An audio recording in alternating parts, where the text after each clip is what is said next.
Shalom, selamat pagi Bapak Ibu Saudara yang dikasih dalam Tuhan. Puji Tuhan, di minggu yang baru ini saya bersyukur kita boleh kembali bersama-sama berjumpa di udara Saudara yang dikasih dalam Tuhan melalui program Bible and Coffee ini. Kita kembali akan merenungkan firman Tuhan. Kita bersyukur karena seminggu yang lalu Tuhan sudah sertai, tolong pelihara hidup kita sehingga hari ini kita boleh ada dengan tidak kekurangan suatu apapun, semua karena kasih setia Tuhan. Dan saudara yang dikasih dalam Tuhan, biarlah melalui program Bible and Coffee ini saya rindu setiap umat Tuhan, umat yang oleh anugerah Tuhan percayakan untuk boleh bergabung bersama-sama setiap harinya, tetap tertanam dalam iman, tetap bertumbuh dalam kasih, tetap hidup dalam sukacita sekalipun kita masih ada dalam pergumulan kita.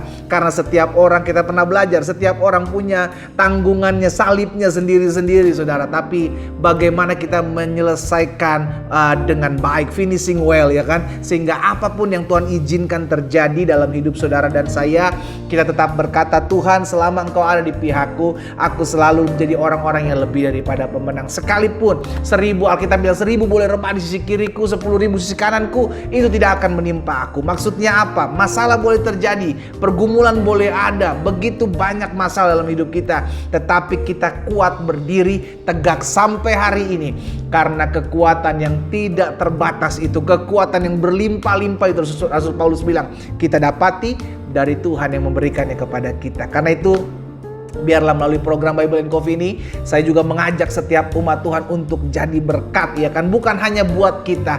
Ini saatnya untuk kita keluar, ini saatnya untuk kita berbagi, ini saatnya untuk kita bersaksi sehingga melalui hidup saudara dan saya, melalui jempol saudara dan saya, melalui sosial media saudara dan saya, ada banyak jiwa-jiwa dikuatkan, banyak jiwa-jiwa berbalik kepada Tuhan. Karena untuk itulah kita ada. Mari kita berdoa, kita datang kepada Tuhan. Bapa, terima kasih buat kasih karunia Tuhan, buat anugerah Tuhan dalam hidup kami. Kami bersyukur tak henti-hentinya hari demi hari kami lalui, minggu demi minggu kami jalani, dan hari ini kami ada di minggu yang baru dalam berkat Tuhan, dalam anugerah Tuhan. Karena itu ya Bapa, kami berdoa biarlah tuntunan tangan-Mu, arahan firman-Mu yang terus menjadi rema dalam hidup kami, membawa kami masuk terus dalam rencana-rencana Tuhan yang ajaib.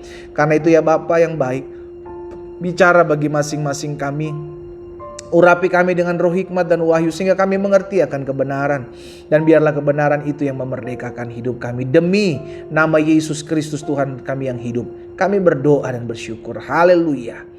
Amin, amin. Puji Tuhan. Saudara dikasih dalam Tuhan, dalam doa pagi ya kan, maksud saya dalam ibadah, dalam renungan pagi hari ini ada satu kebenaran firman Tuhan yang saya mau sampaikan tentang iman ya kan. Kenapa tentang iman? Karena Yesus jelas katakan ketika dia datang kali yang kedua, dia akan berkata, adakah iman kutemukan? Berarti yang Tuhan Yesus mau adalah kita tetap menjaga iman kita, kepercayaan kita kepadanya sampai pada akhirnya, sampai kepada Tuhan Yesus datang kali yang kedua. Either Tuhan Yesus datang kepada kita atau kita pulang meninggal ya kan saudara dikasih dalam Tuhan. Nah perhatikan dalam Kejadian 15 ayat 5 dan ayat yang ke-6. Kejadian pasal 15 ayat 5 dan ayat 6. Alkitab bilang begini, lalu Tuhan membawa Abram, belum jadi Abraham tapi Abram, keluar serta berfirman, coba lihat ke langit, hitunglah bintang-bintang, jika engkau dapat menghitungnya. Maka firman-Nya kepadanya, demikianlah nanti banyaknya keturunanmu. Jadi ketika saat itu Tuhan berjanji akan memberikan keturunan yang besar dari Abram dan Sarah pada saat itu, maka Abram mulai ragu, Sarah pun tertawa. Saudara yang dikasih dalam Tuhan, kenapa? Karena usia mereka sudah tidak lagi muda. Alkitab mencatat Sarah sudah mati pucuk, sudah tidak lagi bisa melahirkan keturunan, tapi yang berfirman adalah Tuhan. Makanya Sarah tertawa pada saat itu. Iya kan? Lalu ketika pada saat itu Tuhan datang kembali kepada Abraham, mengingatkan kembali akan apa yang menjadi janjinya, maka Tuhan membawa Abraham untuk keluar. Untuk apa? Untuk lihat bintang. Kenapa lihat bintang? Karena untuk mengingatkan apa yang menjadi janji Tuhan. Tuhan bilang sama Abraham, lihat ke langit, hitunglah bintang-bintang jika engkau dapat menghitungnya. Demikianlah keturunanmu banyaknya nanti. Lalu apa yang dikatakan Alkitab di ayat yang ke-6? Lalu percayalah Abraham kepada Tuhan, maka Tuhan memperhitungkan hal itu kepadanya sebagai kebenaran. Jadi saudara yang dikasih dalam Tuhan, kita ini adalah orang-orang yang hidup karena janji Tuhan. Sama-sama katakan, saya hidup karena janji Tuhan, bukan karena realita. Kenapa? Karena kalau kita fokus dan kita hanya lihat realita yang ada, kita hanya kecewa. Kenapa kita akhir dengan kecewa? Karena apa yang kita doakan terkadang tidak terjadi. Ini yang mesti kita terima, saudara. Ini kenyataan. Terkadang apa yang kita doakan tidak terjadi. Kenapa? Karena seringkali yang kita doakan hanya ingin memuaskan hawa nafsu kita. Dan tahukah saudara, yang Tuhan berikan selalu yang terbaik. Dan kadang apa yang Tuhan berikan jauh lebih baik dari apa yang kita doakan. Bukan terkadang, pasti. Iya kan? Sehingga akhirnya saudara yang dikasih dalam Tuhan, kalau kita hidup karena janji Tuhan, maka haruslah kita tetap terus mengingat janji Tuhan itu. Nah, pada saat ini kita sedang belajar bagaimana Tuhan berfirman kepada Abraham bahwa keturunanmu nanti akan sama seperti bintang di langit. Wow. Bayangkan dari satu orang ini, Abraham dan Sarah yang Alkitab catat sudah mati pujuk, sudah tidak lagi muda, mereka berdua bisa melahirkan keturunan yang begitu banyak. Nggak masuk akal. Tapi itulah janji Tuhan.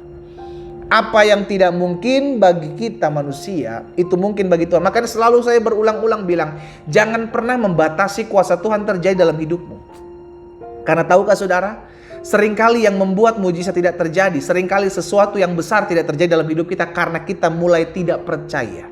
Karena kita mulai membatasi, kayaknya nggak mungkin Tuhan bisa pulihkan rumah tangga saya. Kayaknya nggak mungkin Tuhan memberkati toko saya, ya keadaan seperti ini, ya udahlah, kue sera-sera lah gitu kan. Apa yang terjadi, terjadilah. No, kita hidup karena iman. Kita hidup karena percaya. Dan Alkitab mencatat iman mengalahkan dunia. Maksudnya apa?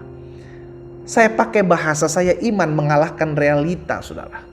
Karena realita yang terjadi, keadaan yang terjadi seringkali membuat kita kecewa. Kita hanya mengeluh dan akhirnya akan bersungut-sungut. Kenapa ini tidak terjadi? Kenapa itu tidak terjadi? Kenapa saya sudah berdoa tapi tidak dijawab Tuhan? Kenapa saya sudah berpengharapan tapi saya tidak melihat mujizat? Kenapa begini? Kenapa begitu? Ada begitu banyak kenapa yang lahir dari hati dan pikiran kita. Tapi hari ini kita diingatkan, tatkala engkau mulai khawatir, ingatlah selalu janji Tuhan. Tatkala engkau mulai bimbang, ingatlah selalu janji Tuhan. Karena ketika kita mengingat janji Tuhan, maka iman itu akan muncul. Dan tahukah saudara, iman ketika muncul, maka kita akan kuat menghadapi apapun yang terjadi dalam realita kehidupan kita. Kenapa? Karena kita tidak hidup dengan apa yang kita lihat. Makanya Rasul Paulus bilang, kita orang percaya hidup bukan karena melihat, tapi karena percaya.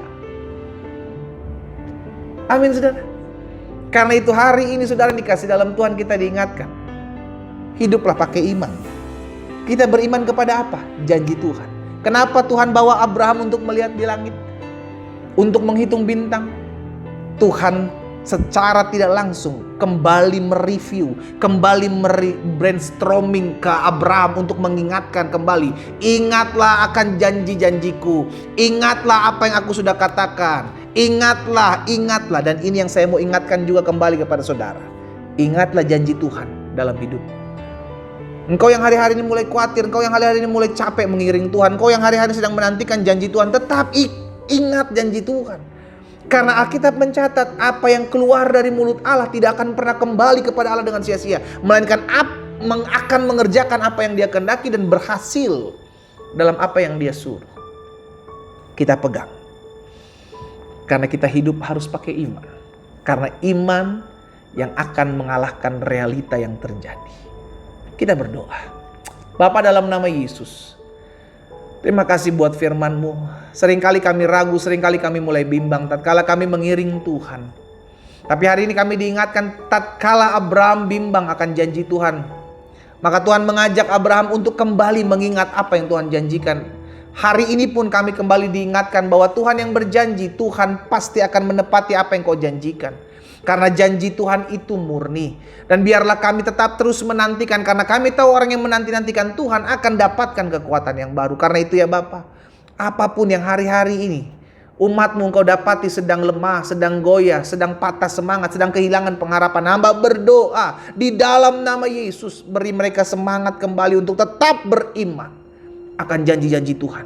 Sehingga ketika Tuhan kami percaya, maka hal itu diberikan sebagai perhitungkan sebagai kebenaran bagi kami. Biarlah hari-hari ini menjadi hari-hari yang penuh dengan kepercayaan kami kepada Tuhan. Sehingga sepanjang minggu ini kami berjalan dengan iman, kami berjalan dalam kepercayaan kami kepada Tuhan, bukan berdasarkan apa yang kami lihat. Di dalam nama Yesus kami berdoa. Haleluya. Amin, amin. Kita nikmati kopi kita, saudara. Haleluya. Realita yang kita lihat hari-hari ini, kita harus taklukkan di bawah iman kepercayaan kita kepada Kristus. Sehingga apa yang kita percaya, itu yang akan terjadi dalam kehidupan realita kita. Tuhan Yesus memberkati kita.